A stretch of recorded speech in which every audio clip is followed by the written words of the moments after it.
Hello friends, today I'm going to be sharing with you my experience with this cute paint by numbers kit. This is a kit that I bought from Aliexpress. I suddenly fancied doing a paint by numbers. I haven't done one since I was a child, but I watched a video by Eric's Studio where she made one and I was like inspired. So I wanted to start with a small kit because I didn't think I would have the patience or the ability to finish a large one without getting overwhelmed.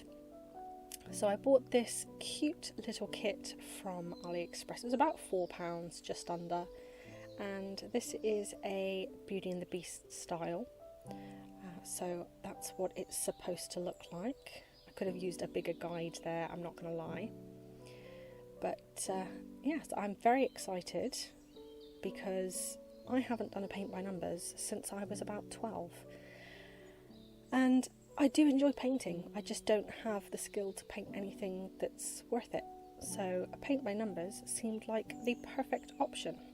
And as it comes with stickers, I was able to label the paints nice and easy and pretty much get started straight away. So the paintbrushes are not a bad quality, I will say. I used them all the way through this kit. They are not terrible, but if I was to do more, I think I would invest in a better set of brushes. The paint is also pretty good, nice and vibrant, and the pots open really easily. I remember when I was a kid, the pots would just like pop and then you'd end up with paint all over your fingers or on your canvas or wherever else, down your clothes. Because it would almost like, whereas these are a lot more gentle and easy to open and close, so I really enjoyed that. That's why I had to share that little clip there, because I was so excited by the fact that I didn't manage to cover myself in paint. Now I have ironed my canvas. You can see I didn't manage to get that really deep central line out, but it didn't turn out too bad. And we're just going to get stuck into painting. Now I can only do small areas at a time because I do have an eye condition, which means that if I do too much my eyes go out of focus and become very sore. So I'm normally okay on the day, but I'll pay for it the day after, if you know. So I just do little sections, and yes, you can see it's not bad. It's not a bad kit. You can see there's a lot of white spaces where it doesn't quite seep into the canvas, but you can go over that and fix a lot of those issues.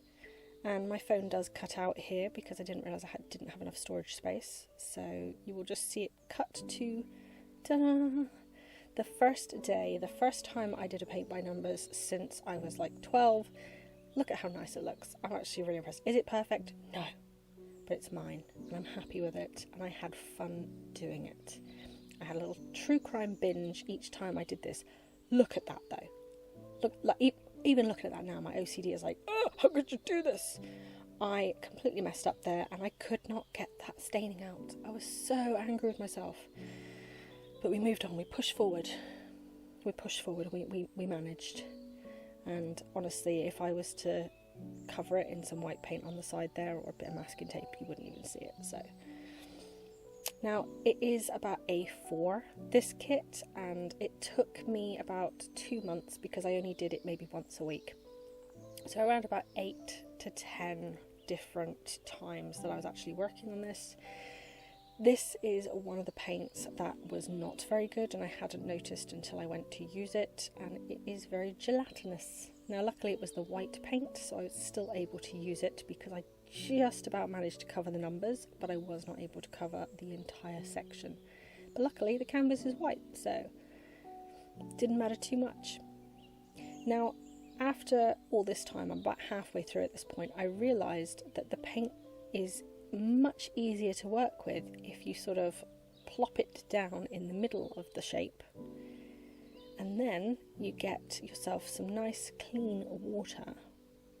Here's mine, I got a little ramekin, cute little ramekin, look at that, and use that water to soften and thin the paint, and it goes so much easier into all the little canvas areas, and it looks so much smoother, but it doesn't water down the colour too much. So I was pretty happy with figuring this out.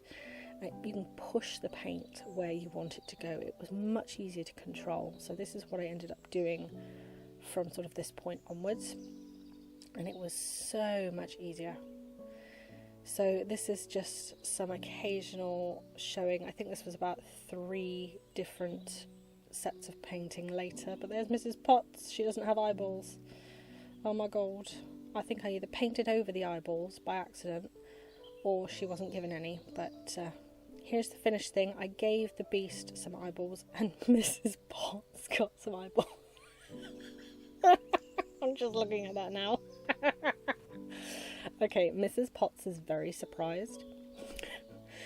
There was quite a bit of paint left, which was nice. So you did get plenty for the kit. But yes, I'm pretty happy with this little kit. Am I going to hang it on the wall? No, it's probably not going to go on the wall, but I am going to keep it because I'm proud of it. And it makes me happy to see a completed craft kit. So it's going to go in my file. Now, whilst I was almost finished with this, I actually went into a local charity shop, and for £2 I found another paint by numbers, and it's really beautiful.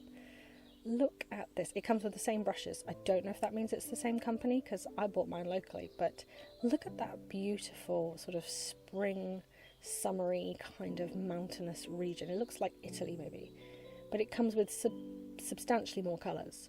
So I'm hoping the paints are all good. They look like they've been sealed nicely, which is hopeful. And there's the canvas. So I am excited, and I will probably post updates on my Instagram for this one. Bye guys.